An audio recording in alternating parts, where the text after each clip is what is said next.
जैसे कि आपको याद होगा कि लास्ट सीजन के एंड में हमको बताया गया था कि टोमान की हिस्ट्री का सबसे बड़ा और फाइनल कॉन्फ्लिक्ट यहाँ पे होने वाला है। योकोहामा से एक टेंजुको नाम की गैंग शिबुया में आई थी टोक्यो मांजी गैंग को पूरी तरह से डिस्ट्रॉय करने के लिए। टाकेमिची और जो मीजो मिडिल 5 का जो ग्रुप है टाकामिची का, साथ ही साथ चिफुयो, इनका सामना सबसे पहले हुआ था टेंजुको गैंग के साथ, जिसके बाद इनकी भाई वाट लगना शुरू हो गई थी। ये अकेले निपट नहीं पा रहे थे इस गैंग से क्योंकि ये काफी ज्यादा लोग थे। भले ये लोग यहाँ पे लड़ना शुरू करते हैं और इनसे कोप अप करने की कोशिश करते हैं, लेकिन एंड में आके काफी ज्यादा पिट जाते हैं। और यहाँ पे 4 टेंजुको किंग में से एक मौजूद होता है जिसका नाम होता है कांजी मोचिजुकी, जिसको हम मोची भी कह सकते हैं। साथ ही साथ यहाँ पे किसकी आता है और उसने भी यहाँ पे टेंजुको की यूनिफॉर्म पहन रखी होती है, जिसे देख के यहाँ पे ये सभी के सभी लोग काफी ज्यादा शॉक हो जाते हैं। तो ये था छोटा सा रिकैप सीजन 2 के लास्ट एपिसोड के एंड का, ठीक है ना, जिससे कि आपको हल्की फुल्की स्टोरी याद आ जाए कि हुआ क्या था, ठीक है ना। तो चलिए फिर ये एपिसोड शुरू कर लेते हैं और बाकी बातें वीडियो के एंड में कर लेंगे। तो गाइस मुझे पता है अभी थोड़ी देर पहले कुछ नॉइज आ रही थी, बट अभी मैंने वो नॉइज को सॉल्व कर दिया है, ठीक है ना, जिससे कि आपका एक्सपीरियंस खराब ना हो। तो चलिए फिर ये वीडियो शुरू कर लेते हैं। यहाँ पे हमें एपिसोड की शुरुआत में फिर से मीजो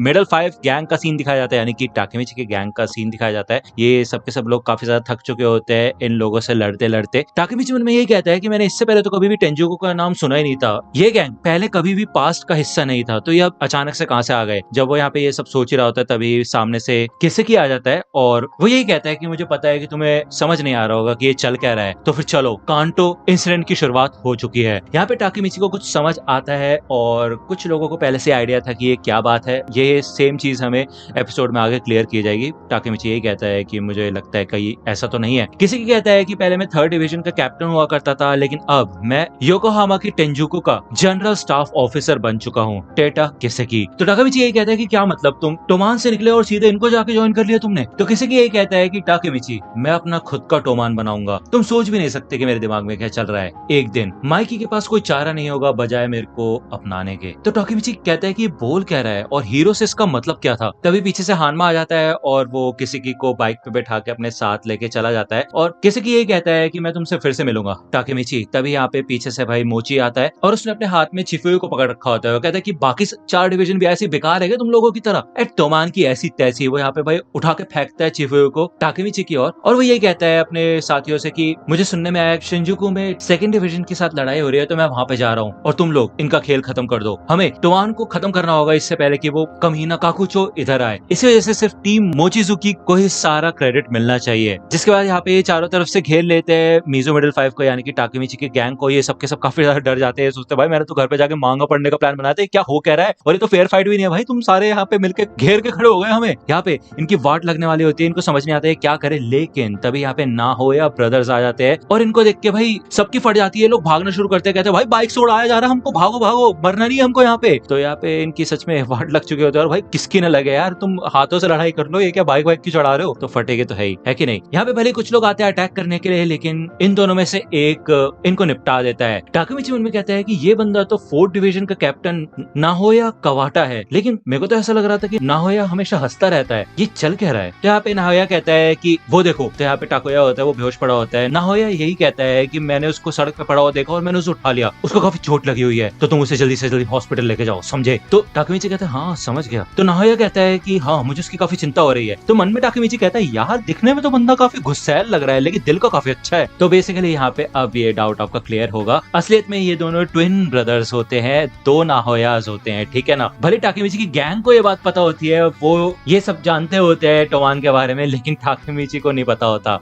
आकुन ये कहता है कि इन दोनों का बालों का कलर भी अलग है, तुम्हें पता कैसे नहीं चला। हमें बताया जाता है कि ये जो स्माइलिंग वाला बंदा है इसका दिल काफी ज्यादा खतरनाक है, एक डेविल का दिल है, जो कि बड़ा भाई है, इसको हम स्माइली कह सकते हैं। और ये जो गुस्से से दिखने वाला बंदा है इसका दिल काफी ज्यादा साफ है और काफी अच्छा है, छोटा भाई है ये, इसका नाम है एंग्री। तो यार चलो ठीक है, शक्ल से देख के अपने को समझ आ जाएगा स्माइली और एंग्री ये दोनों भाई हैं, ठीक है। और बेसिकली ये ही कैप्टन और वाइस कैप्टन है 4th डिवीजन के। टाकेमिची कहता है कि क्या 4th डिवीजन के वाइस कैप्टन और कैप्टन दोनों ट्विंस है। तो आकुन कहता है यार तुम हमसे पहले से हो टोमान में और तुम्हें इतनी सी बात नहीं पता। तभी यहाँ पे चिफुयो को भी होश आ जाता है और ये दोनों भाई इधर टाकेमिची और चिफुयो को अपने साथ लेके जाते हैं और जाते जाते टाकेमिची कहता है कि टाकोया का ख्याल रखना, ठीक है। तो अब ये बेसिकली यहाँ पे बदला लेने के लिए जा रहे होते हैं। मोचिजुकी काफी ज्यादा ताकतवर होता है, जिसके जाने के बाद ये लोग आसानी से बाकी सारे बंदों को हरा सकते हैं। स्माइली बताता है कि मोची सच में काफी ज्यादा खतरनाक है और ये लोग पहले उससे हार चुके हैं एक बार, वो सच में काफी ज्यादा खतरनाक है। टोमान को ज्वाइन करने से पहले इन दोनों की अपनी खुद की एक गैंग थी जिसका नाम था ट्विन डेविल्स गैंग, और इनका सामना अक्सर जुगेम गैंग के साथ हुआ करता था जो कि कावासाकी से थी। अक्सर इन दोनों के बीच में लड़ाई होती थी और ये दोनों ही गैंग एक दूसरे को हरा नहीं पाते थे। तो यहाँ पे हमें पहले का सीन दिखाया जाता है और स्माइली इधर कांजी मोचिजुकी को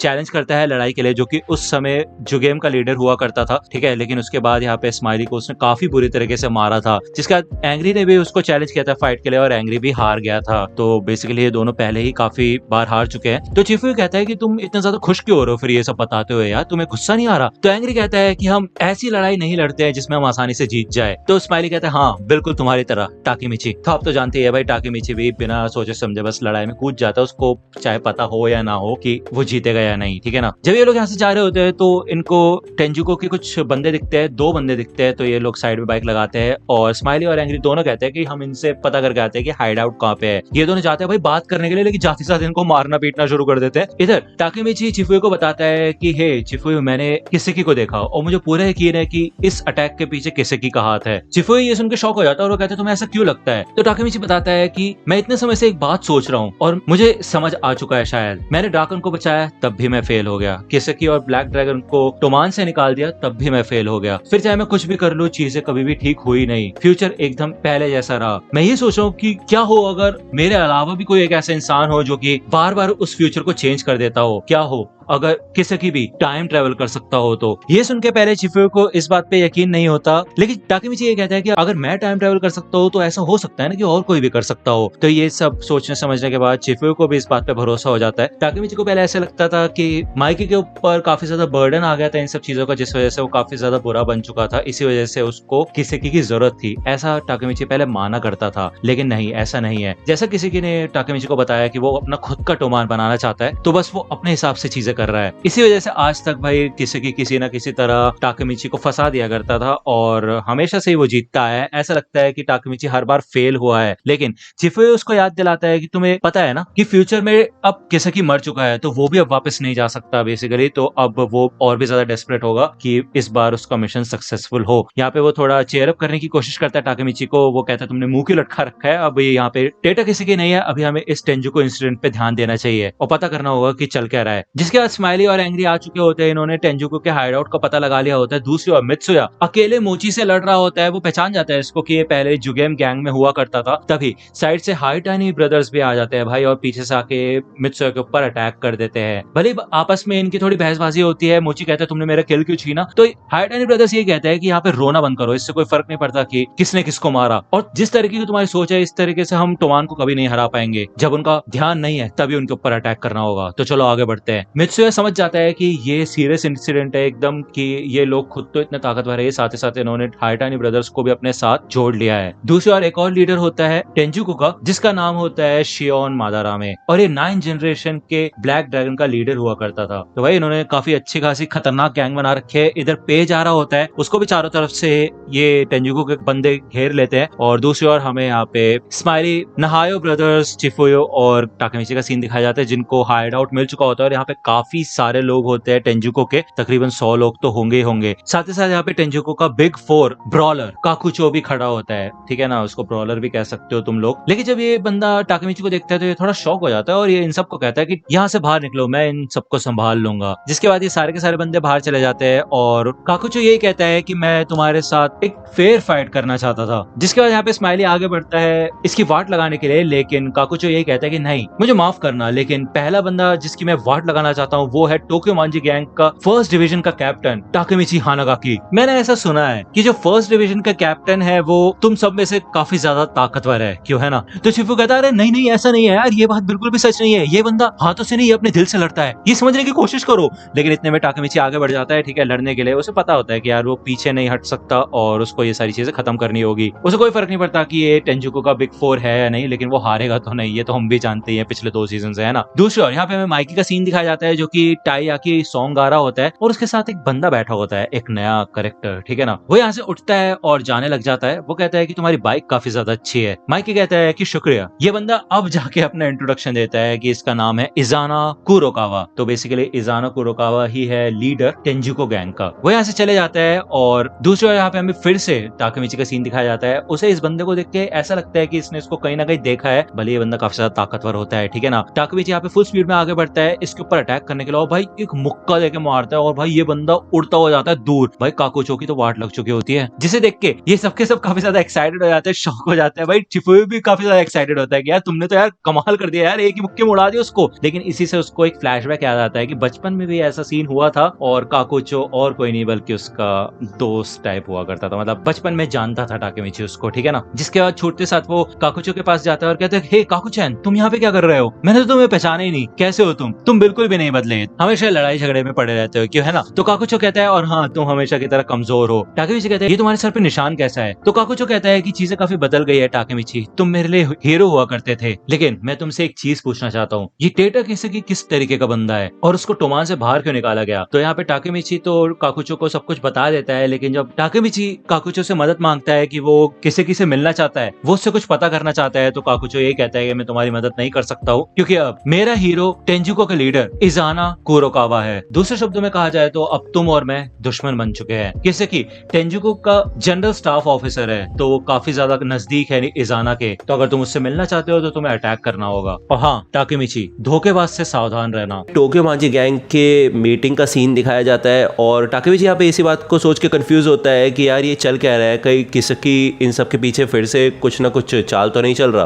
तभी यहाँ पे ड्रैगन और माइकी आते हैं और ड्रैगन यहाँ पे अनाउंसमेंट करता है, वो बताते हैं एक इमरजेंसी मीटिंग है, टोक्योमांजी गैंग के ऊपर अटैक हुआ था रिसेंटली और इसके पीछे योकोहामा की टेंजिको गैंग का हाथ है। तो यहाँ पे काफी लोगों ने टेंजिको गैंग के बारे में नहीं सुना होता, तो ड्रैगन यही बताता है कि एक नई गैंग है और हमें इस गैंग का टाइप नहीं पता कि ये किस तरीके की गैंग है। जिसके बाद ड्रैगन ये बताता है कि फर्स्ट डिवीजन पहला ऐसा डिवीजन था जिसके ऊपर उन्होंने सबसे पहले अटैक किया। तो जब टाकेमिची और चिफुयो आगे आता है तो चिफुयो बताता है कि हमारे ऊपर टीम मोचिजुकी ने अटैक किया था। तो जब ड्रैगन पूछता है कि ये कौन है तो साइड में से स्माइली बताता है कि वो कांजी मोचिजुकी की टीम है जो कि पहले जुगेम का एक्स लीडर हुआ करता था और वो ही शायद टेंजुको का मेन फोर्स है, मतलब सबसे ज्यादा ताकतवर बंदा है जिसका नाम मोची भी है, ठीक है ना। और ये सब S62 जनरेशन से बिलोंग करते हैं। लेकिन साइड में से मित्सुया बताता है कि उनकी मेन फोर्स मोची नहीं है क्योंकि इन लोगों के साथ हाई टाइनी ब्रदर्स भी काम कर रहे हैं। तो बेसिकली यहाँ पे बार बार हमारे सामने S62 जनरेशन का नाम आता है, ज्यादातर लोग उसी जनरेशन के हैं इस गैंग के अंदर। और ड्रैगन बताता है कि शायद मादानामे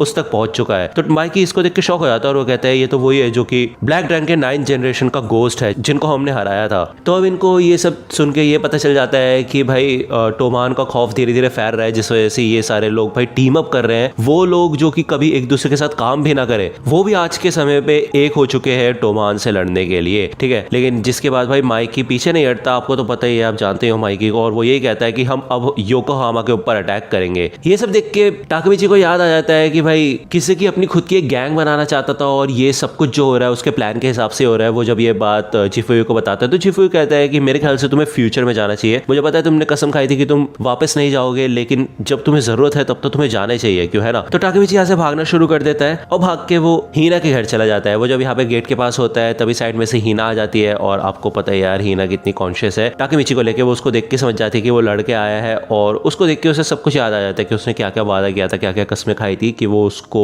ऐसे जाने नहीं देगा, ठीक है ना। टाकेमिची यहाँ पे फिर से फ्यूचर में आ जाता है और वो नाओटो को यहाँ पे आके सारी की सारी बातें बता देता है कि भाई पास्ट में क्या क्या हुआ था और ये भी कि किसी की शायद टाइम ट्रैवल कर सकता है। नाओटो यही कहता है कि भाई इसके बाद तो हमारे पास एक ही चारा है कि हमें फिर किसी को मारना होगा, क्योंकि भाई अगर वो बार बार तुम्हारे लिए प्रॉब्लम्स खड़ी कर रहा है तो हमारे पास और कोई चारा नहीं है। लेकिन बाद में वो ये भी कहते हैं कि नहीं, मैं तो यार मजाक कर रहा हूँ, ऐसा नहीं कर सकते हम, उसके लिए तुम हो वो इंसान जो कि बार बार चीजें चेंज कर रहा है। लेकिन अब जैसे कि आप जानते हैं अभी किसी की मर चुका है और साथ ही साथ टेंजिको का नाम कोई जानता भी नहीं, किसी पुलिस रिकॉर्ड में टेंजिको का नाम नहीं है। तो इसका मतलब ये है कि भाई किसी की अपने मिशन में फेल हो जाता है एक तरीके से, ठीक है। लेकिन भाई टाकेमिची नोटिस करता है कि इस बोर्ड के ऊपर इजाना कुरोकावा का भी नाम लिखा होता है। तो नाओटो बताता है कि ये टोमान के टॉप ब्रास के अंदर है और ब्लैक ड्रैगन का लीडर हुआ करता था ये बंदा। तो यार इसे सुन के तो हम सभी शॉक हो जाते हैं और टाकेमिची बताता है नाओटो को कि ये तो टेंजिको का लीडर है और ऐसा तो मैंने पास में बिल्कुल नहीं देखा था, ये चल क्या रहा है यहाँ पे। तो नाओटो नाओटो यही कहता है कि चलो चिंता मत करो, मैं पुलिस के थ्रू इसके बारे में और इन्फॉर्मेशन इकट्ठा करता हूँ, ठीक है ना। और टाकेमिची भी निकल जाता है अपने खुद से इन्फॉर्मेशन इकट्ठा करने के लिए। जब यहाँ पे वो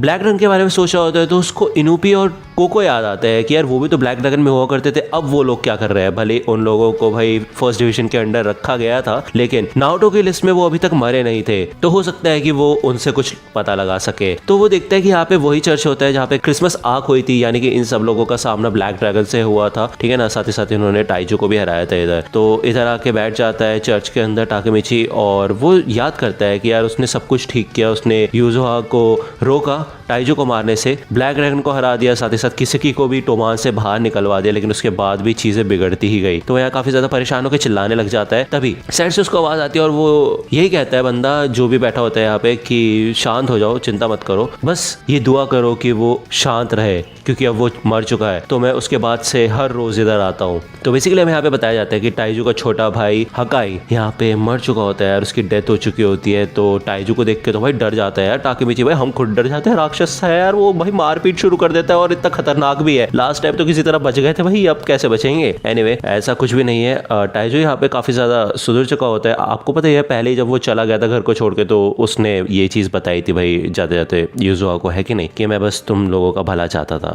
भले ही वो इतना भला था नहीं। लेकिन इन दी एंड यहाँ पे टाकेमिची नाओटो को भी मिलवाता है टाइजू से, जिसके बाद ये लोग एक जगह जाते हैं, एक रेस्टोरेंट में, जो कि टाइजू का खुद का होता है, वो ही ओनर होता है इस जगह का। तो वो कहता है जो ऑर्डर करना है वो करो, और ठीक है तुम जानना चाहते हो ना इजाना कुरोकावा और ब्लैक ड्रैगन के बारे में। तो टाकेमिची कहता है इजाना कुरोकावा तो टेंजुको गैंग का लीडर हुआ करता था, क्यों है ना, तो क्या तुम टेंजुको को जानते हो। तो टाइजू कहता है हाँ एक गैंग हुआ करती थी योकोहामा में। यहाँ पे नाओटो ने भी पता लगवाया होता है कि पास में एक गैंग हुआ करती थी योकोहामा में जिसका नाम टेंजुको हुआ करता था। जब टाकेमिची यहाँ पे इजाना के बारे में पूछता है और ये पूछता है कि वो ब्लैक ड्रैगन का लीडर कब बना और फिर टोमान में कैसे गया, तो टाइजू बताता है कि तुम्हारा ऑर्डर गलत है, तुम ठीक से जानते नहीं शायद स्टोरी। तुम्हें पता है ब्लैक ड्रैगन की शुरुआत किसने की थी, सबसे पहले ब्लैक ड्रैगन की शुरुआत शिनिचिरो सानो ने की थी, जो कि फर्स्ट जनरेशन थी। तो भाई अब आप जानते हैं शिनिचिरो कौन है, वो माइकी का ही बड़ा भाई है, उसने ब्लैक ड्रैगन की शुरुआत की थी। आप जानते हैं वो स्टोरी जो कि माइकी ने टाकेमिची को बताई थी कि वो एक काफी अच्छा लीडर था और सब लोग उसको फॉलो करते थे, भले उसको लड़ना अच्छे से नहीं आता था, है कि नहीं। शुरुआत में ब्लैक ड्रैगन काफी अच्छा होता था, 3-4 जनरेशन उसकी काफी अच्छी गई और एकदम लेजेंडरी हुआ करता था ब्लैक ड्रैगन। लेकिन जो 8 जनरेशन लीडर था इजाना कुरोकावा, जब उसने कमांड ली तो टाकेमिची पूछता है क्या इसका मतलब टाइजू वो तुमसे पहले भी लीडर बन चुका था। इसका मतलब ये है कि जो 8 जनरेशन आई थी ब्लैक ड्रैगन की, वो टोमान से बहुत पहले आई थी, और साथ ही साथ इजाना इन लोगों से यानी कि टाइजू से 2 साल बड़ा भी है, यानी कि S62 जनरेशन का है वो। जब इजाना ने ब्लैक ड्रैगन को छोड़ा और उसके 3 साल बाद योकोहामा की टेंजुको बनाई और फिर टोमान से लड़ा वो, ठीक है ना, उसी को कहा जाता है कांटो इंसिडेंट। और किसी को पहले से बताता है इसका नाम है कांटो इंसिडेंट। इसका मतलब ये भी कंफर्मेशन है कि वो टाइम ट्रेवल कर सकता है, ठीक है। तो टाकेमिची पूछता है कि कौन जीता, तो भाई नाओटो से रोकने की कोशिश करता है क्योंकि भाई इन दी एंड वो अभी फ्यूचर में है तो उसको तो पता होना चाहिए था, है कि नहीं। लेकिन टाइजू उसका क्वेश्चन का आंसर देता है और वो ये कहता है कि कोई नहीं जीता, इनका ड्रॉ हो चुका था। मांजिरो सानो, टेटा किसेकी और इजाना कुरोकावा, टोमान और टेंजुको को कंबाइन कर दिया गया और बनाई गई सबसे खतरनाक गैंग पूरे हिस्ट्री की। तो भाई इन दी एंड भाई कितना भी कोशिश कर ले टाकेमिची, किसेकी फिर भी टोमान में आ ही जाता है, ठीक है ना। तो टाकेमिची कहता है कि लेकिन किसेकी तो मर चुका है। तो टाइजू कहता है कि क्या तुम्हें सच में लगता है कि किसेकी मर चुका है। तो नाओटो बताता है कि इजाना जो है ना ये काफी ज्यादा पावरफुल बंदा है और पुलिस को भी मैनिपुलेट कर सकता है। तो मेरे को पता चला कि पुलिस के अंदर भी उसके काफी लोग हैं। और टाइजू बताता है कि ऐसा उन्होंने दिखाया कि किसेकी मर चुका है, लेकिन असलियत में नाओटो बताता है कि उन्होंने किसेकी को भागने दिया अब्रॉड और उसकी जगह किसी और बंदे की लाश लगा दी। असलियत में वो अभी भी जिंदा है। जो मैंने पहले रिसर्च की थी उसमें सब कुछ ठीक से नहीं पता चला था। तो टाइजू कहता है कि देखो माइकी मर चुका है, किसेकी जा चुका है, तो असलियत में अभी इस समय टोमान का असली लीडर इजाना कुरोकावा है। तो इसे देख के भाई टाकेमिची को बहुत गुस्सा आ जाता है कि ये बंदा यहाँ पे क्या कर रहा है, भाई इसके ये कैसे बन सकता है लीडर, इजाना है कौन ये। टाइजू साथ साथ ये भी बताता है कि माइकी असलियत में ड्राकन से भी ज्यादा भरोसा इजाना कुरोकावा पे करता है। आई मीन करता था, अभी तो माइकी मर चुका है, क्यों है ना। टाकेमिची जब सोच ही रहा होता है कि ये है कौन, ये आया कैसे एकदम स्टोरी में इजाना, तभी यहाँ पे कोको और इनुपी आ जाते हैं। वो कहते हैं यार क्या बात है, कितनी कमाल की बात है, यहाँ पे हमारे पुराने 2 बॉसेस बैठे हुए हैं यार। ये लोग यहाँ पे टोमान के गुंडों को लेके आए होते हैं और टाइजू कहते हैं तुम्हारी हिम्मत कैसे हुई यहाँ पे इन सब लोगों को लेके आने की। तो इनो भी यही कहता है कि हमें कुरोकावा को ऑर्डर मिला है तुम्हें उठा के लाने के लिए। कोको कहता है कि हाँ, और हमें सुनने में आया है यहाँ पे कोई तो है जो कि हमारी इन्फॉर्मेशन लीक कर रहा है। तो बेसिकली यहाँ पे ये लोग दुश्मन बन चुके होते हैं और टाइजू भाई तुम्हें पता है यार वो उठ के खड़ा हो जाता है और वो ये कहता है तुम्हारी बस की है मेरा सामना करना। तो वो कहता है टाकेमिची पीछे वाले दरवाजे से भाग निकलो और नाओटो प्लीज हाकाई के सच को बाहर लेके आना और उसको इंसाफ दिलाना। मुझे नहीं पता कि वो माइकी के इतना करीब कैसे आया, लेकिन मुझे ये पता है कि इन सब के पीछे इजाना का हाथ है, तो प्लीज मेरे भाई का बदला लेना। तो ये मदद करता है यहाँ पे इन दोनों की। और भाई टाइजो ही है वो यहाँ पे खतरनाक होता है, वो इनको भाई पागलों की तरह मारना शुरू करता है और इतना राक्षसों की तरह वो पुराना वाला इसका जोश अभी गया नहीं होता, ठीक है। और वो ये कहता है कि मेरे को मजा आना चाहिए टोमान, चलो फिर। तो जब यहाँ पे टाकेमिची और नाओटो भाग रहे होते हैं तो टाकेमिची को रियलाइज होता है कि इनुपी और कोको ही ऐसे इंसान है जिनकी मदद से ये लोग इजाना कुरोकावा के बारे में पता लगा सकते हैं, तो इन्हें वापस जाना चाहिए। लेकिन जब यहाँ से टाकेमिची भाग रहा होता है तभी एक गली में से भाई किसी की निकलता है और उसके हाथ में गन होती है। वो यहाँ पे भाई टाकेमिची को शूट करने वाला होता है और वो कहता है चलो मरो। तो अभी यहाँ पे भाई नाओटो पीछे से उसे धक्का देता है और नाओटो को वो गोली लग जाती है। यहाँ पे टाकेमिची नाओटो के पास आता है और उससे कहता है कि तुम ठीक हो। उसके पेट में गोली लगी होती है और तभी पीछे से इजाना भी आ जाता है। वो कहता है तुम्हें पता था ना कि नाओटो मेरा शिकार है, क्या करते हो यार तुम। तो किसी उसे बताता है कि ये बीच पे आ गया वरना मैं तो टाकेमिची को मार रहा था, ठीक है। इसके अलावा यहाँ पे काकुचो भी आ जाता है। जैसे वो यहाँ पे आता है तो इजाना उसे बोलता है कि चलो फिर इसका खेल खत्म कर दो, मार डालो इसे। और यहाँ पे भाई वो सच में टाकेमिची को गोली मार भी देता है और ये लोग इनको भाई मार के यहाँ से जाने लग जाते हैं कि दोनों की हालत काफी ज्यादा खराब हो जाती है। किसी की कहता है कि इनका खेल तो इतनी जल्दी निपट गया। यहाँ पे नाओटो बताता है कि जब पहली बार तुम मेरे पास आए थे तो मैं ये सोचता था कि तुम इतने बेकार इंसान हो, मेरी बहन ने तुम्हारे अंदर देखा क्या और अब क्या मेरे को तुम्हारे साथ काम करना पड़ेगा, इतना नेगेटिव वो सोचता था। लेकिन धीरे धीरे करके उसने जब टाकेमिची को देखा कि कैसे वो कभी भी हार नहीं मानता, इतनी बार फेल हो चुका है, उससे उसको समझ आया कि असलियत में वो एक बहुत अच्छा और बड़ा हीरो है, ठीक है। तो यार ये सुन के भाई टाकेमिची को रोना ही आ जाता है। और अब क्योंकि इनकी आखिरी सांसें टाइप चल रही होती है तो नाओटो यही कहता है कि चलो फिर अब आखिरी बार हम यहाँ पे हाथ मिलाएंगे। लेकिन मन में टाकेमिची कहता है नहीं, ये हमारा लास्ट हैंडशेक नहीं होगा। ये लोग यहाँ पे हाथ मिलाते हैं। यहाँ पे नाओटो आखिरी सांस लेने से पहले टाकेमिची से हैंडशेक कर लेता है और यही कहता है कि शायद हमारा आखिरी हैंडशेक है। लेकिन टाकेमिची को पता होता है कि ये उसका आखिरी हैंडशेक नहीं होगा, वो जरूर ये सारी चीज चेंज करेगा। उससे हाथ मिलाने के बाद यहाँ पे वो फिर से पास्ट में आ चुका होता है और वो भाग के नाओटो के पास जाता है, मतलब वो जो छोटा वाला नाओटो है उसके पास। वो सबसे पहले कंफर्म करता है और उसको मतलब यकीन नहीं होता कि यार नाओटो मर कैसे सकता है, ऐसा नहीं हो सकता। वो यहाँ पे नाओटो से हाथ मिला के वापस फ्यूचर में जाने की कोशिश करता है लेकिन वो नहीं जा पाता यार। लिटरली इसका मतलब ये है कि सच में नाओटो की डेथ हो चुकी है फ्यूचर में। साथ ही साथ यहाँ पे टाकेमिची अब पास्ट में फंस चुका है एक तरीके से, वो वापस फ्यूचर में नहीं जा सकता है। वो याद करता है कि कैसे शुरुआत से लेके एंड तक नाओटो टाचिबाना हमेशा उसके साथ रहा, उसके साथ की वजह से, उसके सपोर्ट की वजह से ही टाकेमिची इतने आगे आ पाया। और अब यार वो नाओटो को नहीं बचा पाया और नाओटो मर चुका है अब, है कि नहीं। टाकेमिची यहाँ पे एक स्लाइड पे बैठ जाता है और सामने नाओटो खड़ा होता है और टाकेमिची उससे माफी मांगता है और वो कहता है मुझे माफ करना, मैंने तुम्हें इतनी जल्दी में बुलाया, अब तुम अपने घर पे जा सकते हो। लेकिन वो यहाँ पे सामने ही खड़ा रहता है। टाकेमिची कहता है अभी भी तुम यहीं पे खड़े हो, मैंने तुम्हें बोला ना यहाँ से चले जाओ। यहाँ पे टाकेमिची कहता है नाओटो तुम्हें याद है ना कि जब मैं तुमसे पहली बार मिला था हीना मर गई थी, मैं टाइम ट्रेवल करके आया था और तुम और मैं दोनों फ्यूचर में अपनी पूरी कोशिश कर रहे थे हीना को बचाने के लिए। लेकिन अब मैं फ्यूचर में वापस नहीं जा सकता, तुम्हारी वजह से ही मैं फ्यूचर में जा पाता था, लेकिन अब तुम मर चुके हो फ्यूचर में, अब मैं करूँ क्या। यहाँ पे टाकेमिची यही सोचता है कि वो फिर से चेंज कर सकता है चीजों को, वो हीना को बचा सकता है, नाओटो को बचा सकता है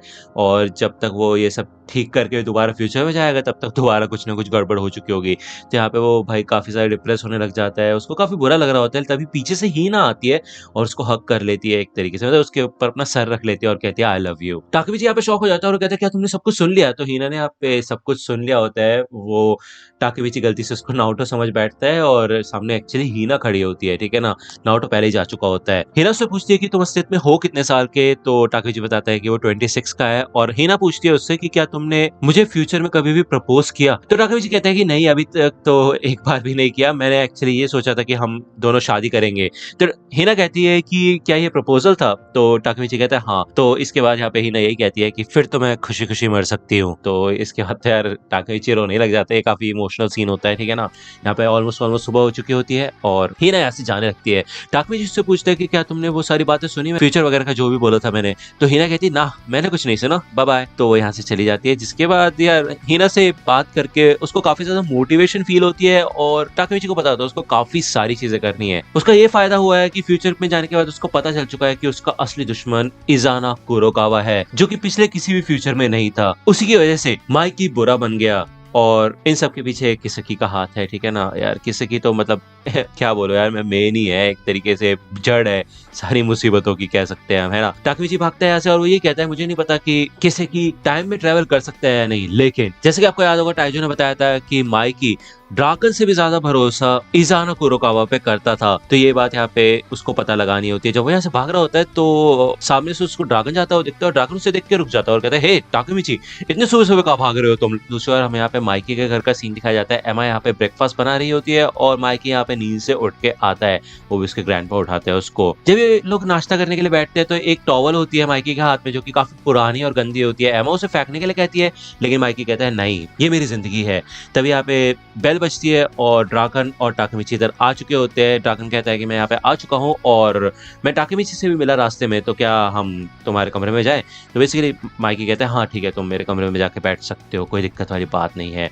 ये लोग यहाँ पे जाते हैं तो साइड में एक शेड टाइप होता है और बेसिकली ये माइकी का रूम होता है, घर होता है उसका छोटा सा, जो कि पूरे घर से अलग ही होता है एक तरीके से, ठीक है ना। तो ड्रैगन बताता है कि ये शिनोचिरो का शेड हुआ करता था, यहाँ पे वो पूरा दिन बाइक्स पे काम किया करता था और हम पूरे दिन बैठ के उसको देखा करते थे और हम कभी भी बोर नहीं हुए उस काम से, ठीक है। जब ये लोग यहाँ पे अंदर आते हैं तो ताकेमिची देख के शौक हो जाता है कि ये जगह तो काफी मैच्योर टाइप लग रही है। तो माइकी यहाँ पे आता है और वो बताता है कि सिर्फ बेड यहाँ पे मेरा है, बाकी सब शिनिचिरो का है, ठीक है ना। माइकी के बाल पूरे बिखरे होते हैं तो भाई ड्रैगन उसके बाल वगैरह ठीक करता है और ये लोग बात करते हैं इजाना कुरोकावा के बारे में जो कि टेंजुकु का लीडर होता है, ठीक है ना। तो ड्रैगन कहता है कि हे ताकेमिची, मैं तुमको कुछ बताना चाहता हूँ, ठीक है ना माइकी।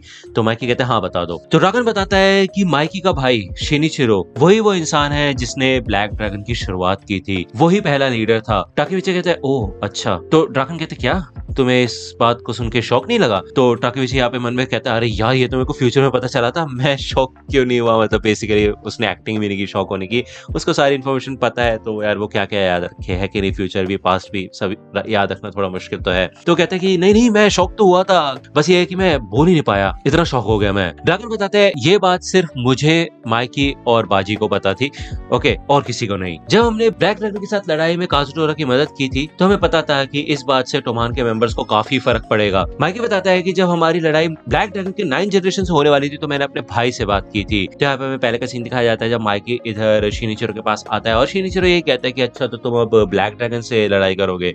तो माइकी उसे समझाता है कि अब ब्लैक ड्रैगन पहले के जैसा नहीं रहा, वो काफी बदल चुका है, ईवल हो चुका है अब वो। तो शिनिचिरो कहता है हाँ 8th लीडर ने सब कुछ चेंज कर दिया, ब्लैक ड्रैगन मेरा सब कुछ था, लेकिन जो तुम करना चाहते हो वो तुम कर सकते हो माइकी। वैसे भी ब्लैक ड्रैगन को मैंने तुम्हारे लिए ही छोड़ा था कि तुम उसके ऊपर कंट्रोल करो। तो 8th जनरेशन का लीडर और कोई नहीं बल्कि इजाना कुरोकावा था और उसी ने यहाँ पे ब्लैक ड्रैगन को ईवल बनाया था। ओके, तभी यहाँ पे एमा आ जाती है कुछ चाय वाय लेके और ताकेमिची यहाँ पे माइकी से पूछता है इसका मतलब ये है कि तुम पहले इजाना कुरोकावा का नहीं जानते थे।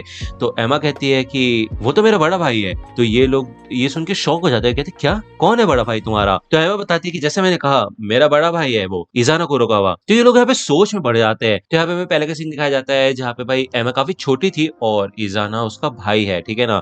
और हमें भले ये बताती है कि मैं तुम्हें 100 बार बता चुकी हूँ ये बात माइकी, और वो तुम्हारा भी हाफ ब्रदर है, तुम्हें पता नहीं ये बात, तुम्हें पता है ना पहले मेरा लास्ट नेम कुरोकावा हुआ करता था और मेरे एक बड़ा भाई भी था। तो बेसिकली यहाँ पे ये होता है कि एमा का भाई होता है इजाना कुरोकावा और एमा माइकी की बहन होती है। तो इनडायरेक्टली माइकी और इजाना दोनों भाई हैं, ठीक है ना। ताकेमिची यहाँ पे एमा से पूछते हैं कि क्या तुम्हें उसके बारे में कुछ याद है। तो एमा बताती है कि वो शिनिचिरो के साथ काफी क्लोज था।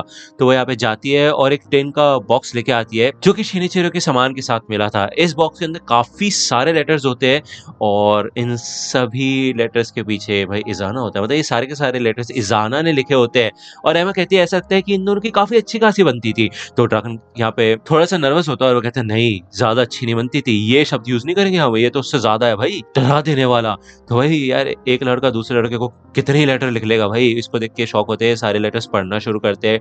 ड्रैगन भी एक लेटर लिखता है और वो ये कहता है कि इस लेटर में लिखा है कि डियर शिनिचिरो, मेरे से मिलने आने के लिए शुक्रिया, अच्छा लगता है जब हमारे पास एक फैमिली होती है। तो बेसिकली शिनिचिरो इजाना से मिलने के लिए गया था एक टाइम पहले, ओके, उसको इजाना के बारे में में किसी से पता चला होगा। तो यहाँ पे माइकी भी एक लेटर पढ़ रहा होता है, उसको पढ़ के वो कहता है ठीक है फिर मैं समझ गया। वो यहाँ से उठ के चला जाता है और कहता है मुझे थोड़ी ताजी हवा चाहिए। डाकन यहाँ पे जब वो लेटर उठा के पढ़ता है जो कि माइकी पढ़ रहा था, तो उसमें लिखा होता है कि भाई इज़ानो को काफी ज्यादा सर में दर्द हो रहा होता है, और बेसिकली वो इसलिए हो रहा होता है क्योंकि शिनिचिरो यहाँ पे माइकी के बारे में बात कर रहा होता है। जब भी वो माइकी के बारे में बात करता है तो इज़ानो को पसंद नहीं आता बिल्कुल भी।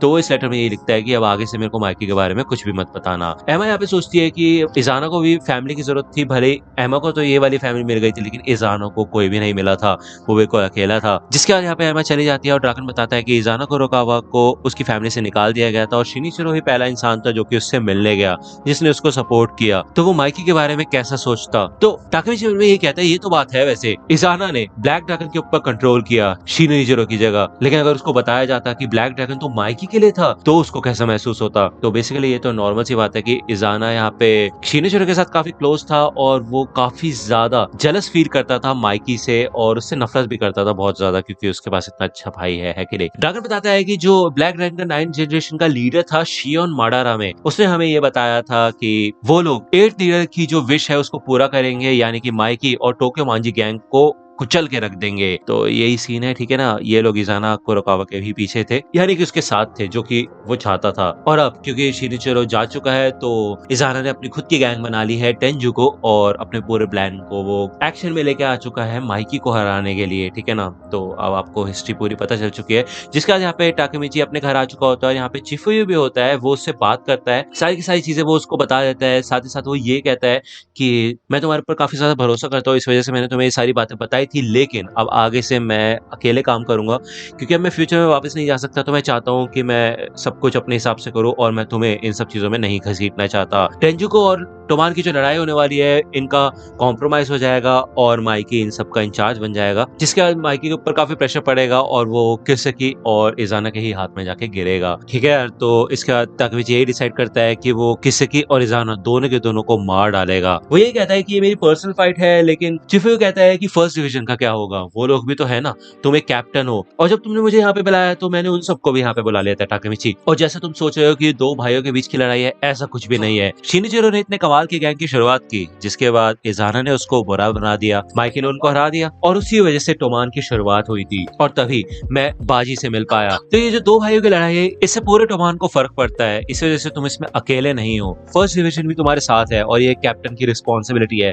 तो यहाँ पे भाई टाकेमिची की गैंग आ जाती है, ठीक है, उसके चारों दोस्त अंदर आ जाते हैं और वो पूरी तरह से तैयार होते हैं यार टाकेमिची के साथ लड़ने के लिए, वो उसको अकेले नहीं जाने देना चाहते। तो ये सबके सब लोग काफी एक्साइटेड होते हैं, और चिफुयु ये कहता है कि यार तुम इस डिवीजन को इतना कमजोर मत समझो यार, और तुम्हें अकेले इतनी टेंशन लेने की जरूरत नहीं है, ये सब लोग भी तुम्हारे साथ देंगे, ओके ना। तो ये लोग यहाँ पे अपनी जब मीटिंग शुरू करने वाले होते हैं कि इनको क्या करना है क्या नहीं, तभी नीचे से एक बंदा आता है कार में, और उसने यार टोमान की यूनिफॉर्म पहन रखी होती है। वो यहाँ पे फर्स्ट डिवीजन के कैप्टन को नीचे बुलाता है, यानी कि टाकेमिची को। टाकेमिची जब यहाँ पे नीचे आता है तो वो देखता है कि इधर गाड़ी के अंदर 5th डिवीजन का कैप्टन मूचो बैठा होता है, ठीक है। तो यहाँ पे भाई 5th डिवीजन के सारे मेंबर्स होते हैं, और ये सब लोग मिलकर टाकेमिची की गैंग के मेंबर्स को घेर लेते हैं और पकड़ लेते हैं उनको, ठीक है ना। जिसके बाद मूचो यहाँ पे आता है और भाई वो टाकेमिची को भाई मुक्के मुक्के मारना शुरू कर देता है, वो उसको बहुत मारता है, और वो साथ ही साथ ये भी कहता है कि ये इज़ाना, इसने मेरा काम और ज्यादा बढ़ा दिया है। भले टाकेमिची कहता है कि हम टोमान के मेंबर्स हैं, हमारा लड़ना बेकार है, हम क्यों लड़ रहे हैं बेफालतू में, लेकिन यहाँ पे सच में मूचो उसे बहुत मारता है, और वो ये कहता है कि गाड़ी में डाल दो इसको।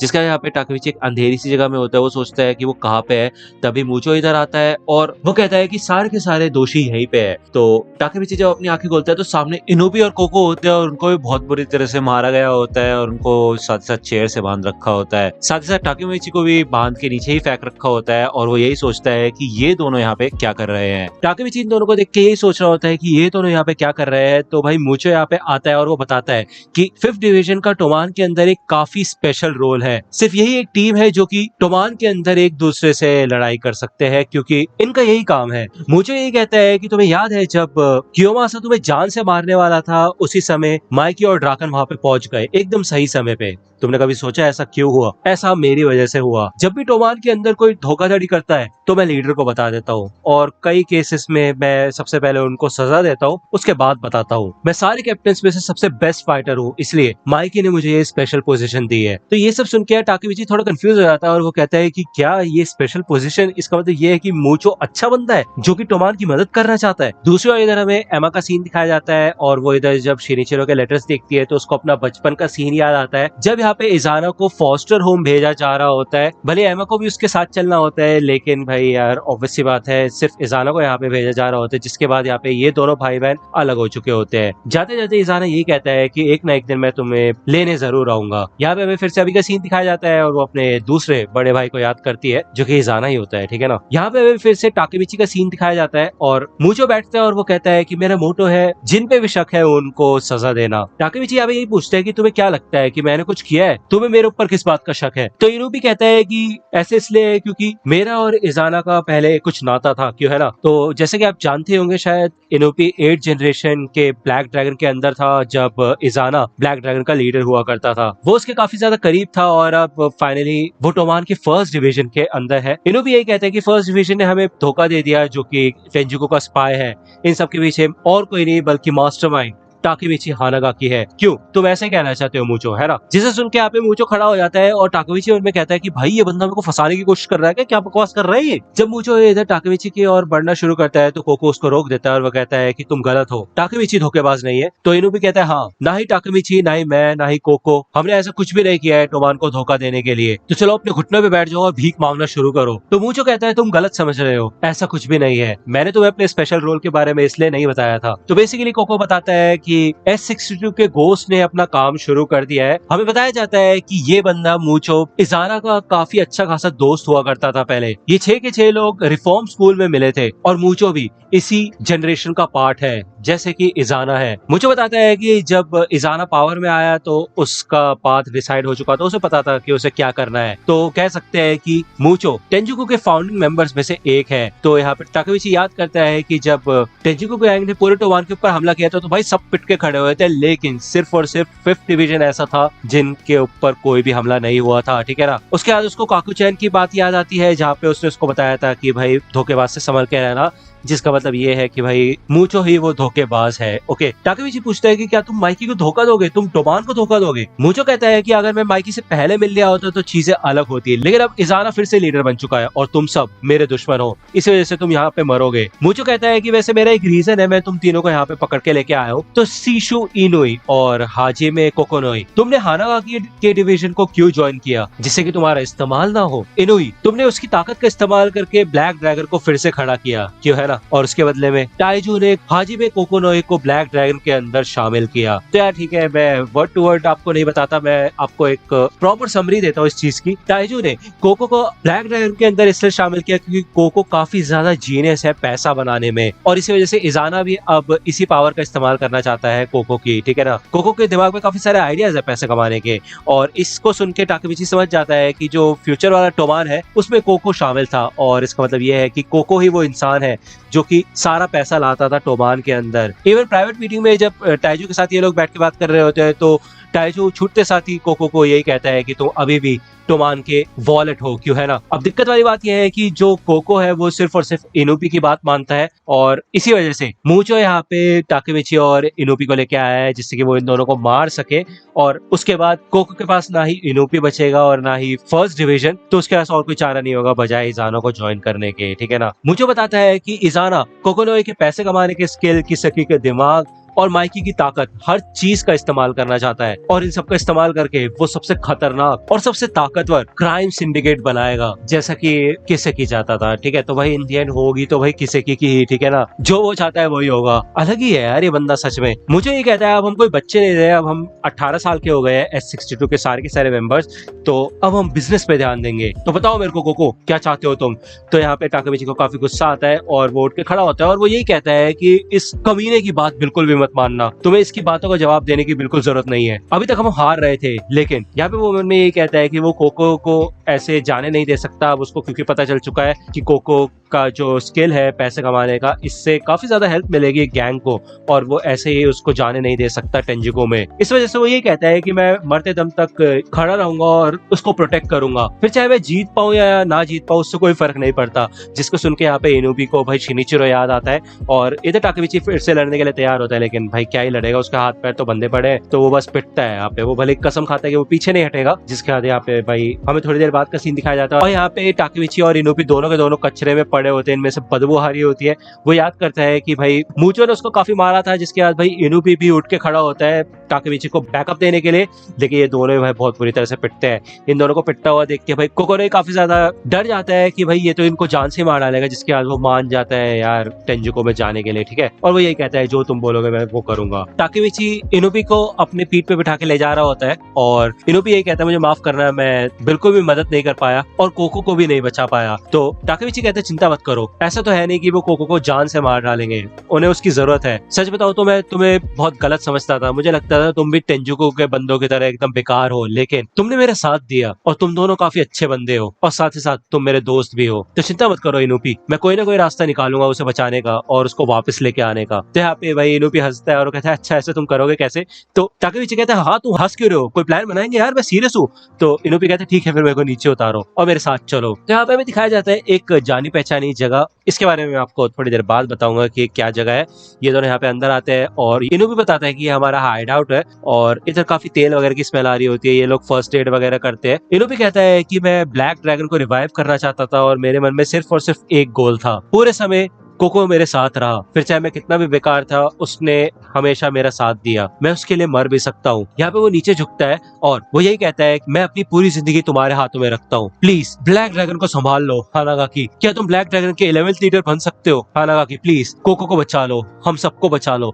यहाँ पे इनोबी रोने लग जाता है और वो थोड़ी देर बाद साइड चला जाता है और वो ये कहता है ऐसा लगता है मेरा दिमाग घूम रहा है। टाकेमिची भी उसके साथ में आके बैठ जाता है और इनोबी फाइनली बताता है कि ये शॉप शिनिचिरो की हुआ करती थी, यानी कि माइकी के भाई की। वो बताता है कि पहले ये जगह काफी अलग हुआ करती थी, यहाँ पे काफी चमकीली चमकीली बाइक्स खड़ी हुआ करती थी और शिनिचिरो यहाँ पे हमेशा सिगरेट पीते पीते बस बाइक्स पे काम करता रहता था।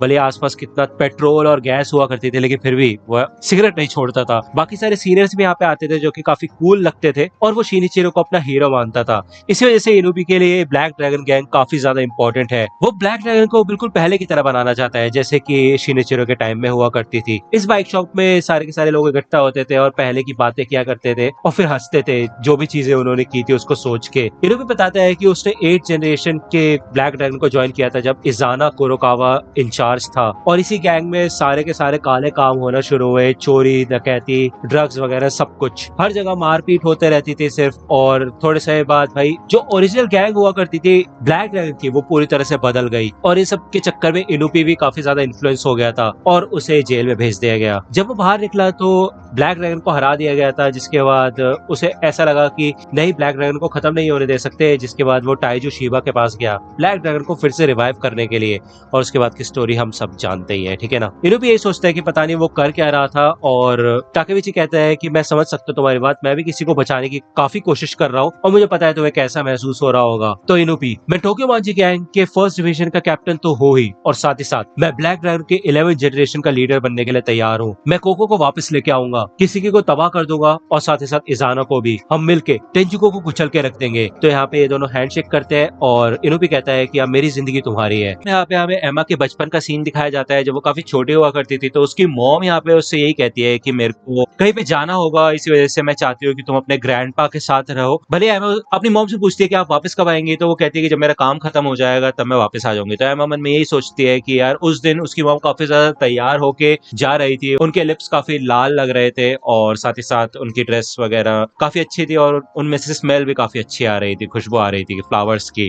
ठीक है। उस दिन यहाँ पे एमा को अपनी मॉम की रियल फीलिंग्स पता चल जाती है। अब ये फीलिंग्स हमें बाद में बताया जाएगा क्या है, ठीक है। अभी भी हमें पास का सीन दिखाया जाता है उसके ग्रैंडपा का और इधर शिनिचिरो, माइकी और एमा होते हैं और ग्रैंडपा यही कहता है कि आज से तुम तीनों के तीनों भाई बहन हो। लेकिन उसके बाद भी यहाँ पे शिनिचिरो कहता है कि मैं काफी स्मार्ट हूँ, मैं तुम्हें घुमाने लेके जाऊंगा कहीं ना कहीं, बस मेरे प्यार में मत गिरना। तो एमा कहती है कि तुम्हारा हेयर स्टाइल बड़ा बेकार है। तो यहाँ पे माइकी और शिनिचिरो दोनों के दोनों ही लड़कियों को समझ नहीं पाते, इनके बीच में यही बातें होती है। जब एमा इधर आती है तो इस डोजो के अंदर भाई ऑब्वियसली प्रैक्टिस वगैरह हो रही होती है कराटे वगैरह की, ठीक है। साथ ही साथ यहाँ पे बाजी भी मौजूद होता है। भले शिनिचिरो से काफी ज्यादा कूल लगता है लेकिन ग्रैंडपा बाजी को यही कहते हैं कि तुम उसकी तरह मत बनना, वो तो आवारा है, ऐसे घूमता रहता है वो, ठीक है भाई। दूसरी बार भाई माइकी यहाँ पे अपने स्किल्स शो ऑफ करता है, वो भाई उछल उछल के किक वगैरह मारता है। तो बाजी सोचता है भाई ये इतना कमाल का कैसे है, तो ग्रैंडपा बताता है क्योंकि ये बंदा एक जीनियस है ये मेरा पोता है इसलिए। तो यहाँ पे बाजी माइकी के पास आता है उससे मैच करने के लिए, वो उसे ऑफर करता है, लेकिन माइकी कहता है मेरे को उससे पसीना वसीना आ जाएगा भाई, मैं नहीं करने वाला तुमसे कोई मैच वैच। तो बाजी कहता है कि तो तुम फिर यहाँ पे आए क्यों भाई, पसीना तो आएगा ही, कैसा एटीट्यूड है तुम्हारा। तो बाजी नोटिस करता है कि पीछे एक लड़की खड़ी होती है, तो वो उससे पूछता है कि ये लड़की कौन है।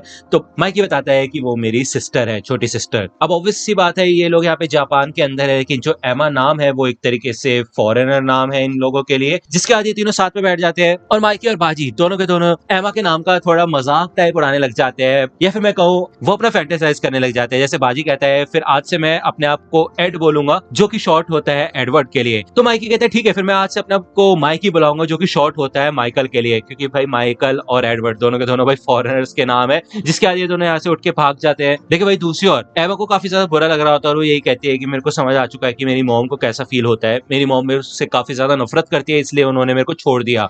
उन्होंने कहा था वो अपना काम खत्म करके मेरे पास आ जाएंगी, लेकिन वो आज तक कभी मेरे पास नहीं आई। तो यहाँ पे बेचारी रोने लग जाती है, क्योंकि वो अपनी मॉम को काफी ज्यादा मिस कर रही होती है। साथ ही साथ उसको यकीन नहीं होता कि यार उसकी मॉम उससे नफरत करती है। यहाँ पे उसके ग्रैंडपा शिनिचिरो यही बात कर रहे होते हैं कि यार एमा काफी ज्यादा उदास रहती है, बस ये लोग चाहते हैं कि वो खुश रहे, हंसे। माइकी भी इनकी बात सुन रहा होता है। जब यहाँ पे एमा प्रैक्टिस कर रही होती है अपनी, तो माइकी उससे आके कहता है कि तुम गलत कर रही हो, क्या मैं तुम्हारे साथ प्रैक्टिस करूं? लेकिन यहाँ पे एमा नाराज होती है, क्योंकि ऑब्वियसली यार ये लोग उसके नाम का बार बार मजाक उड़ाते रहते हैं। तो माइकी आता है और वो कहता है कि आज से मैं तुम्हारे लिए माइकी हूँ, ठीक है। अगर तुम्हारे भाई का नाम माइकी होगा तो तुम्हें भी थोड़ा अजीब नहीं लगेगा, ऑब्वियसली, क्योंकि यार एमा फॉरेनर है, तो यार उसके भाई का नाम भी थोड़ा अमेरिकन टाइप होना चाहिए। इसी वजह से माइकी ने अपना नाम माइकी रखा था। सही बताओ तो असलियत में आप जानते होंगे उसका नाम मांजिरो सानो है। ये सुन के एमा के आंखों में आंसू आ जाते हैं और वो यही कहते हैं कि तुम सच में लड़कियों को नहीं समझते, क्यों है ना, मेरे को मेरे नाम से कोई दिक्कत नहीं है, समझे। तो यहाँ पे वो हंसती है और माइकी कहते हैं कि ठीक है, फिर मेरे प्यार में मत गिर जाना। लेकिन ऑब्वियस सी बात है कि यार अब हम सभी जानते हैं कि एमा किससे प्यार करती है, वो और कोई नहीं बल्कि ड्राकन है। उससे मिलने के बाद और इन सब लोगों से मिलने के बाद उसे कभी भी लोनली फील नहीं हुआ, अकेलापन महसूस नहीं हुआ। वही दूसरी ओर हमें यहाँ पे टोमान की मीटिंग का सीन दिखाया जाता है। उसे एक रात पहले इधर इनुपी माइकी से आके मिलता है और वो बताता है कि ब्लैक ड्रैगन टोमान के अंडर रहेगा। तो माइकी ने उससे पूछा था पहले कि क्या तुम ब्लैक ड्रैगन के 11th लीडर नहीं बनोगे? तो इनुपी कहता है कि नहीं, मैं नहीं बनने वाला, लेकिन मैं चाहता हूँ कि ताकेमिची हानागाकी ब्लैक ड्रैगन का लीडर बने। जब उसने टाइजू का सामना किया था तभी मेरे को समझ आ चुका था कि हमारा नेक्स्ट लीडर ताकेमिची हानागाकी होगा। तो माइकी यहाँ पे मना कर देता है और इनुपी कहता है नहीं, मतलब ऐसा नहीं है कि मैं उसको छीन रहा हूँ, वो अभी भी टोमान के फर्स्ट डिवीजन को लीड करेगा। तो माइकी को यहाँ पे गुस्सा आता है और वो कहता है कि देखो मैंने उसको ढूंढा था, ना कि तुमने, ठीक है ना, तुम मेरे साथ रहेगा। तो माइकी ये बोल के पीछे मुड़ जाता है और इनुपी कहता है क्या भाई ये जलस फील कर रहा है क्या? तो माइकी कहता है कि अगर ताकेमिची खुद भी ब्लैक ड्रैगन का लीडर बनना चाहता है तो फिर मैं थोड़ा बहुत सोचूंगा, ठीक है ना। तो यहाँ पे मैं फिर से अभी का सीन दिखाया जाता है और इनुपी ने फाइनली यहाँ पे टोमान की यूनिफॉर्म पहन रखी होती है और वो यही कहता है कि मैंने कभी सोचा नहीं था कि मैं टोमान की यूनिफॉर्म पहनूंगा। भले ये सारे के सारे फर्स्ट डिवीजन के मेंबर्स पिट के खड़े होते हैं और इनका मेन मकसद यही होता है कि इनको कोको को वापस लेके आना है टेंजिकू से। यहाँ पे माइकी इनुई से पूछता है कि तुम्हें क्या लगता है कि टेंजिकू अब हमारे ऊपर कब हमला करेगा? तो भाई इनुई बताता है कि वो कल होगा, जो कि है 22 फरवरी। कल के ही दिन 11 साल पहले ब्लैक ड्रैगन की शुरुआत हुई थी और अगर इजाना सच में इतना ज्यादा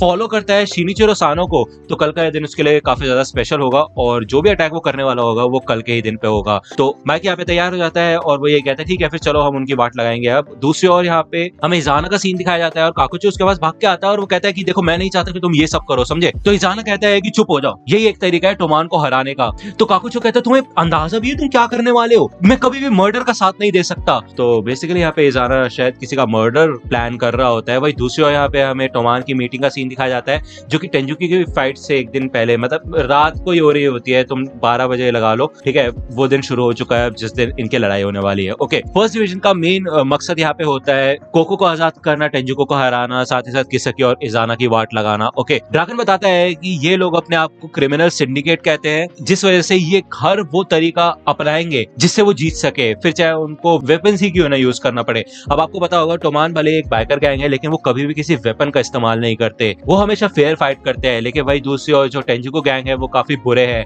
तभी यहाँ पे हकाई आ जाता है और वो कहता है कि ठीक है फिर अगर वो बुरे हैं तो हम भी बुराई से ही लड़ेंगे और उनकी वाट लगा देंगे। वो आगे यहाँ पे बताता है कि टाका यानी कि मित्सुया और स्माइली दोनों के दोनों की वाट लगा दी गई है।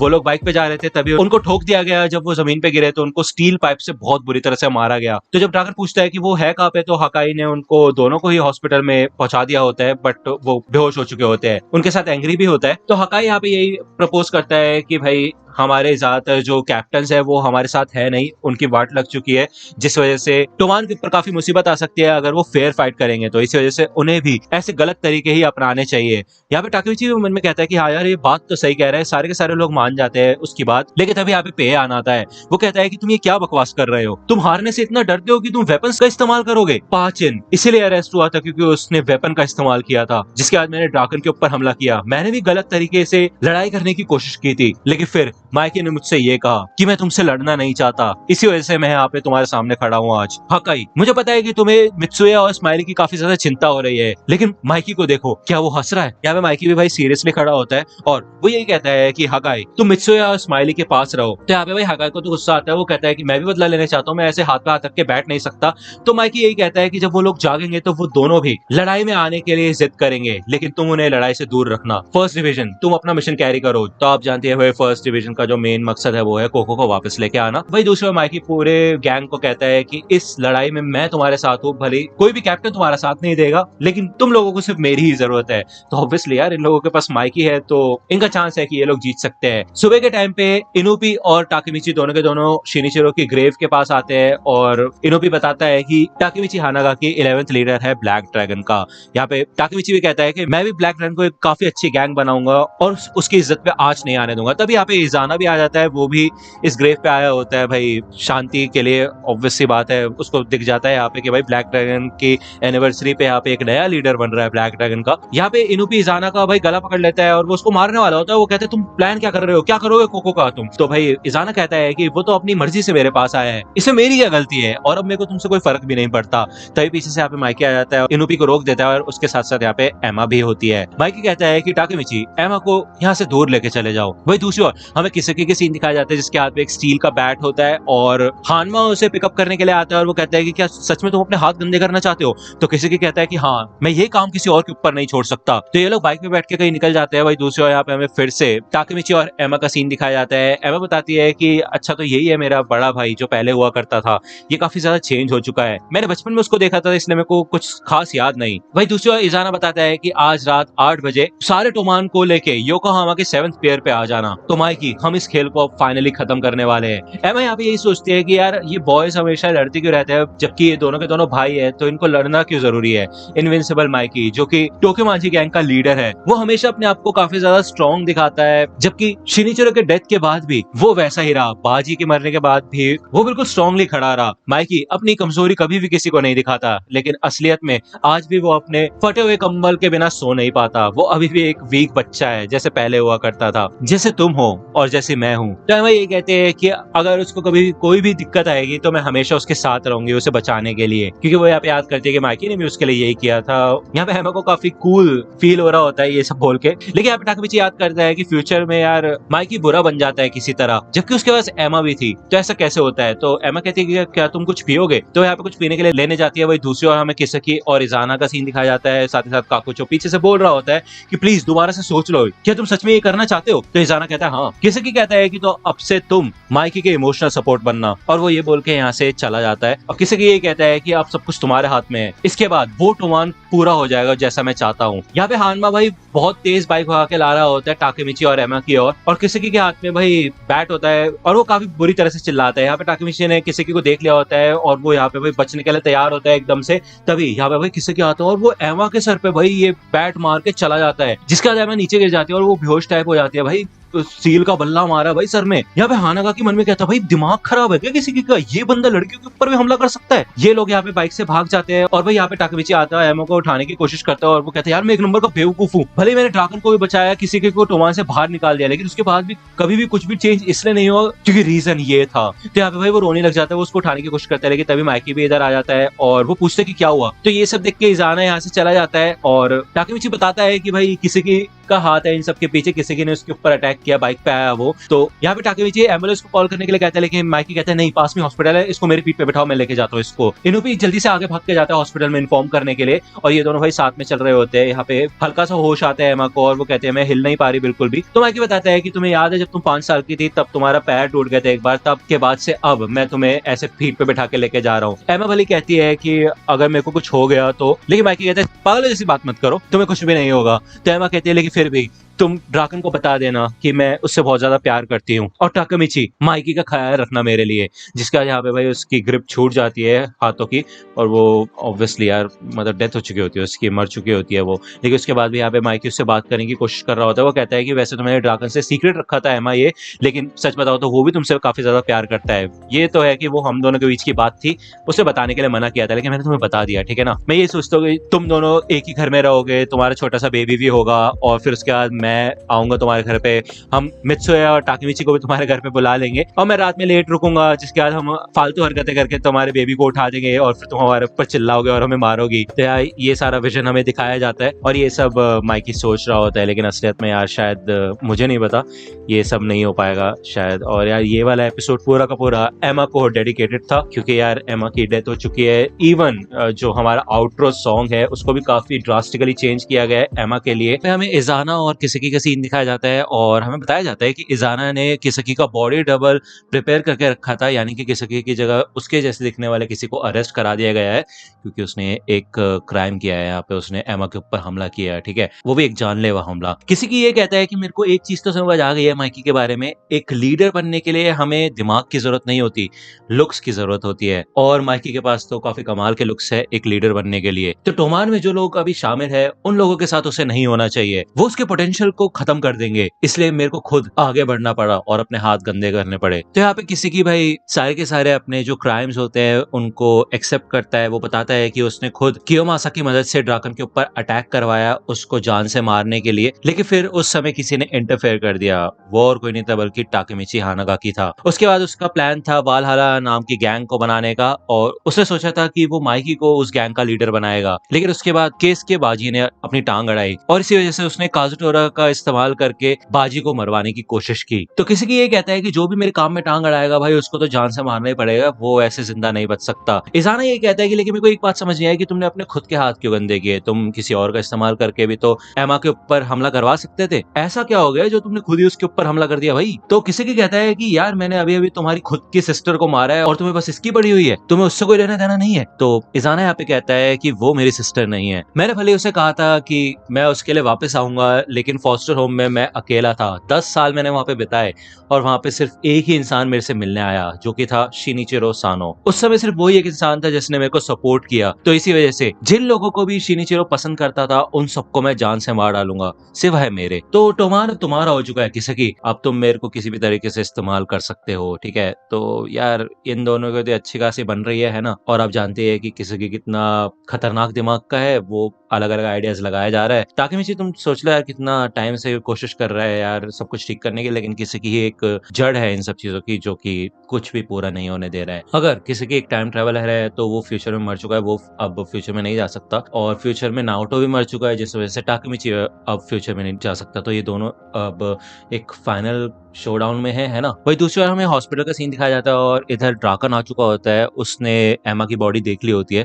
उसको पहले तो यकीन नहीं होता कि ये हो क्या रहा है, किसी तरीके का मजाक है क्या। तो भाई उसको यकीन नहीं होता कि एमा की डेथ हो चुकी है। वही माइकी भी बाहर भाई काफी डिप्रेस होकर बैठा होता है। टाकामिची उसके पास आके बैठता है और वो बोले भी क्या, तभी ड्राकन रूम के अंदर से बाहर आता है और वो ये कहता है कि हे माइकी, 1 मिनट के लिए मेरे साथ बाहर चलोगे, मुझे तुमसे कुछ बात करनी है। तो ये दोनों बाहर जाते हैं, टाकामिची भी उनके पीछे जाता है, और ड्राकन पूछता है कि बताओ मेरे को हुआ क्या, ये कैसे हुआ ये। यहाँ पे भाई ड्राकन माइकी को भाई पंच मारना शुरू कर देता है, क्योंकि माइकी यहाँ पे खुद शॉक में होता है और वो कुछ बोल नहीं पाता। ड्राकन उससे बार बार यही पूछता है कि हुआ क्या, बताओ मेरे को। उसको काफी गुस्सा आता है, तो वो माइकी पे पूरा गुस्सा निकालता है, लेकिन टाकामिची यहाँ पे रोने लग जाता है। वो नीचे बैठ जाता है, वो ड्राकन से माफी मांगता है, और वो ये कहता है कि इन सब के पीछे मेरा हाथ है। हम लोग माइकी के भाई शिनिचिरो की ग्रेव पे गए थे, तभी हमारा सामना इजाना से हुआ। तो माइकी ने मेरे को कहा था कि एमा को वहां से कहीं दूर लेके जाओ, उस समय एमा मेरी रिस्पॉन्सिबिलिटी थी। तो अभी तुम गलत बंदे के ऊपर हाथ उठा रहे हो, तुम्हें मेरे को मारना चाहिए। लेकिन उसके बाद भी ड्राकन यहाँ पे माइकी को मारता रहता है, और वो ये कहता है कि तुमने ये गैंग हम सबको प्रोटेक्ट करने के लिए बनाई थी, क्यों है ना। यहाँ पे टाकामिची ड्राकन को रोकने की कोशिश करता है, लेकिन भाई ड्राकन यहाँ पे काइंड ऑफ मेरे को रियलाइज हुआ थोड़ा कि ठीक बात बोल रहा है। भले माइकी भी एक इंसान है, वो सबको नहीं बचा सकता, लेकिन ड्राकन ये कहता है कि पाचिन भी अरेस्ट हो गया, जिसके बाद बाजी भी मर गया, काजुटोरा को भी अरेस्ट कर लिया गया, और अब एमा। तो यहाँ पे ड्राकन को काफी ज्यादा गुस्सा आ रहा होता है, क्योंकि आपको याद होगा यार इन लोगों ने जब गैंग की शुरुआत की थी तो माइकी को पूरी रिस्पॉन्सिबिलिटी दी थी और उसकी जिम्मेदारी थी सबको प्रोटेक्ट करने की, सारे लोगों को एक साथ लेके चलने की, बट ऐसा नहीं हो पाया। काफी लोग इनके गैंग से जा चुके हैं जो कि पुराने लोग हुआ करते थे। यहाँ पे ड्राकन भी रोने लग जाता है एमा के बारे में सोच के, और टाकेमिची ये कहता है कि हे ड्राकन, तुम ऐसे नहीं हो, मुझे पता है कि तुम इससे आगे बढ़ सकते हो, तुम एक्सेप्ट कर सकते हो जो भी हुआ। तो जब वो यहाँ पे एमा के बारे में सोचता है तो उसको हिना की याद आती है, हिनाटा की याद आती है, और वो ये सोचता है कि वो ऐसा बोल भी कैसे सकता है कि इन सब चीजों को एक्सेप्ट करे, कैसे एक्सेप्ट कर सकता है वो, जबकि टाकेमिची खुद यहाँ पे हिनाटा को बचाने के लिए इतनी बार टाइम ट्रेवल कर चुका है, अपनी पूरी जी जान लगा रहा है वो अपनी गर्लफ्रेंड को बचाने के लिए। तो भाई अब ये सोचने वाली बात है कि माइकी और ड्राकन दोनों के दोनों कैसे एमा को भूल सकते हैं, कैसे वो ये चीज एक्सेप्ट कर सकते हैं, है कि नहीं? ये काफी ज्यादा बुरी बात है। दूसरी ओर हमें यहाँ पे टोमान की मीटिंग का सीन दिखाया जाता है, क्योंकि इनका टाइम हो चुका होता है बेसिकली यहाँ पे लड़ने का, टेंजुको के साथ जो इनका होने वाला है फाइनल फाइट। तो ये लोग सब फोन करने की कोशिश कर रहे होते हैं टाकेमिची को, कैप्टन को, यानी कि ड्राकन और माइकी को, लेकिन इनके फोन वगैरह स्विच ऑफ आ रहे होते हैं। तभी यहाँ पे इनुई आता है और वो यही बताता है कि बहुत बुरी चीज हुई है। दूसरी ओर हमें माइकी और टाकेमिची का सीन दिखाया जाता है, और यहाँ पे माइकी अभी भी शॉक में होता है, वो कुछ नहीं बोलता। तो टाकेमिची कहता है कि मुझे पता है कि ये समय इस चीज का नहीं है, लेकिन तुम्हारे ऑर्डर्स के बिना हम टेंजुको से आज लड़ाई नहीं कर पाएंगे। आज हमारी लड़ाई है उनसे। किसकी? जिसने एमा को मारा, वो बहुत बुरा इंसान है। जितना मैं उसको जानता हूँ, उसने ये सब इसलिए किया क्योंकि वो जानता था कि वो पकड़ा नहीं जाएगा, तो इसलिए मैं टेंजुको से लड़ने जा रहा हूँ, फिर चाहे मेरे को अकेले ही क्यों ना लड़ना पड़े। तो टाकेमिची यहाँ से निकल जाता है। वही दूसरी ओर वो देखता है कि हिनाटा भी भाई भागते भागते आ रही होती है हॉस्पिटल के अंदर, तो वो जाता है उस रूम के पास। जब देखता है तो हिनाटा भी बहुत ज्यादा रो रही होती है, ड्राकन भी अलग भाई अपना रो रहा होता है। और एमा एक काफी अच्छी कैरेक्टर थी जिसके बारे में हमें ज्यादा डिटेल में नहीं बताया गया था, भले ही सीजन 3 काइंड ऑफ उसके ऊपर ही डेडिकेटेड था, क्योंकि उसकी बैकग्राउंड स्टोरी हमें थोड़ी दिखाई गई थी, लेकिन हमें नहीं पता था उसकी डेथ हो जाएगी, है कि नहीं? तो हिना भी काफी रो रही होती है, उसको यकीन नहीं होता कि उसकी दोस्त कैसे मर सकती है, उसकी बेस्ट फ्रेंड थी वो काइंड ऑफ। यहाँ पे टाकेमिची थोड़ा उसका ध्यान बढ़ाने की कोशिश करता है, तो भाई हिनाटा को गुस्सा आता है काफी ज्यादा। वो कहती है कि मजाक का समय नहीं है, लेकिन जब वो यहाँ पे आती है तो वो देखती है कि भाई टाकेमिची खुद यहाँ पे भाई रो रो के बेहाल हो रखा होता है कि नहीं? टाकेमिची बताता है कि जब वो डिपार्टमेंट स्टोर में काम किया करता था तो वहाँ पे एक छोटा बच्चा खो गया था, तो उसका ध्यान बटाने के लिए उसने ये सब किया था, अपनी उंगलियों पे मार्किंग्स बना के उसका ध्यान बटा रहा था वो, लेकिन उसके बाद वो और भी ज्यादा रोने लगा था। तो ये है उसकी असलियत, 26 साल का बुढ़ा आदमी जो कि एक नंबर का बेवकूफ है, जो कि कुछ भी नहीं कर सकता। यहाँ पे टाकेमिची अपने आप को कोसने लग जाता है यार। तो वो ये कहता है कि अभी भी कुछ ऐसी चीजें हैं जो कि मैं कर सकता हूँ, तो मैं वो ही करने जा रहा हूँ। तो टाकेमिची यहाँ से निकल जाता है और वो ये कहता है कि फिर आज चाहे मैं मर क्यों ना जाऊं, लेकिन मैं तुम्हें प्रोटेक्ट करूंगा। तो चलो अब ये खेल खत्म करते हैं किसकी। तो जब यहाँ पे टाकेमिची हॉस्पिटल से बाहर आता है तो चिफुयो उसका वेट कर रहा होता है बाइक के ऊपर, उसे पिकअप करने के लिए आया होता है वो, और वो ये कहता है कि सबके सब लोग वेट कर रहे हैं। तो चिफुयो और टाकेमिची दोनों के दोनों यहाँ पे सीढ़ियों पे खड़े हो जाते हैं, और ये लोग यहाँ पे इन सब का ध्यान खींचने की कोशिश करते हैं, लेकिन भाई ये सारे के सारे गैंग मेंबर्स है, डिलिंक्वेंट्स है, तो ये घंटा किसी की बात नहीं सुनेंगे सिवाय माइकी या ड्राकन के। तो जब यहाँ पे चिफुयो बताता है कि हमारे लीडर की सिस्टर की डेथ हो चुकी है, तो ये सबके सब शॉक हो जाते हैं और फिर सीरियसली सुनना शुरू कर देते हैं। तो ये लोग भाई चिंतित होते हैं कि इनके लीडर और कैप्टन मतलब वाइस कैप्टन कैसे है। तो चिफुयो बताता है कि इसी वजह से आज हमारे लीडर और वाइस लीडर नहीं आ सकते लड़ाई में, जिसके बाद ये लोग हार मान जाते हैं और ये लोग कहते हैं भाई बिना हमारे 2 टॉप गाइज के हम लड़ेंगे कैसे, हमारी तो वाट लग जाएगी।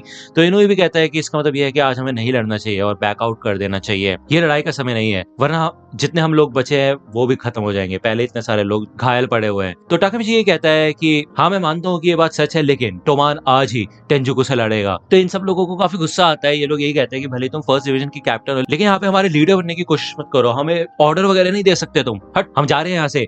तो ये लोग यहाँ से भागना शुरू कर देते हैं, जिसके बाद इनको पता ही था ये सब होने वाला है, लेकिन फिर भी टाकेमिची तो पीछे नहीं हट सकता। वो ये सोचता है कि उसको भले अकेले क्यों ना जाना पड़े, लेकिन वो जाएगा। तो चिफुयो भी उसके साथ होता है, आकुन भी सामने आता है और वो कहता है कि ये तो हमेशा की बात है टाकेमिची, मैं तुम्हारे साथ हूँ, तुम दोनों अकेले नहीं हो, और वैसे भी टाकेमिची ही तो है जो कि कभी भागता नहीं। तो ये सुन के भाई बाकी के जो गैंग मेंबर्स होते हैं उनको काफी अमेजिंग फील होता है, क्योंकि भाई सारे के सारे लोग पिट के जब पड़े होते हैं फील्ड में, तब सिर्फ और सिर्फ टाकेमिची होता है जो कि पिट पिट के भी उठ के खड़ा होता रहता है और भी ज्यादा मार खाता है, जो कि एक मोटिवेशन है बाकी लोगों के लिए।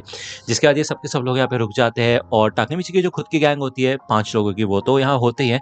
तभी पीछे से कोई आता है जो कि बोलता है कि वैसे भी ये बंदा टाकेमिची ऐसी कोई लड़ाई लड़ता ही नहीं जिसमें ये जीत सके। तो ये बंदा और कोई नहीं बल्कि स्माइली होता है, और हमें दिखाया जाता है कि भाई स्माइली और एंग्री दोनों के दोनों यहाँ पे आ चुके होते हैं, छुप के हॉस्पिटल से निकल गए होते हैं। वही साथ में मित्सुया भी आ चुका होता है, और वो ये कहता है कि तुम इन दोनों को भी ले चलो अपने साथ, क्योंकि यहाँ पे भाई एंग्री और हकाई दोनों के दोनों अच्छी फॉर्म में होते हैं। और एंग्री ये कहता है कि टाकेमिची तुम्हें टोमान का भार अकेले उठाने की जरूरत नहीं है। इनोue कहता है तुम लोगों के दिमाग फिर गए हैं क्या? तो शिफुया ये कहता है कि अगर हम अभी भाग जाएंगे तो टोमान की वाट लग जाएगी, इसलिए टोमान की रेपुटेशन बचाने के लिए हमें आज प्रूव करना पड़ेगा कि हम ऐसे क्यों हैं। तो ये सबके सब लोग यहाँ पे मोटिवेट हो जाते हैं और टोमान टोमान चिल्लाने लग जाते हैं। ये लोग यही कहते हैं कि सब लोग टोमान से काफी ज्यादा प्यार करते हैं। यहाँ पे टाकेमिची ये कहता है कि मैं एमा और बाजी को भी बचाऊंगा। अब भले यार एमा और बाजी दोनों के दोनों मर चुके हैं, तो टाकेमिची ये कहता है कि अगर मैं ऐसी अजीबोगरीब चीजें कर सकता हूँ जैसे कि टाइम ट्रेवल करना, तो फिर तो कुछ भी नामुमकिन नहीं है, और उसके लिए सबसे पहले मुझे टेंजुको को हराना होगा, इजाना की वाट लगानी होगी और टेटा किसी का किस्सा खत्म करना पड़ेगा। तो ये सबके सब लोग यहाँ पे चिल्लाते हैं और लड़ने के लिए तैयार हो जाते हैं। अब ऐसा लगता है यार जो नेक्स्ट एपिसोड होगा हमारा, उसके अंदर काफी तगड़ी फाइट होगी और इसमें हमारा एक एंड क्रेडिट सीन भी है, वो भी मैं आपको बता देता हूँ। तो यहाँ पे उसी पोर्ट का हमें सीन दिखाया जाता है जहाँ पे इजाना ने इन सब लोगों को लड़ाई के लिए बुलाया था। अब यार लेकिन ऐसा लगता है यहाँ पे इजाना के चेहरे पे काफी खून लगा होता है और ऐसा लगता है कि यहाँ पे लड़ाई खत्म हो चुकी है या फिर शायद शुरू हो चुकी है, और वो ये कहता है कि आज इसी जगह हम इतिहास बदलेंगे।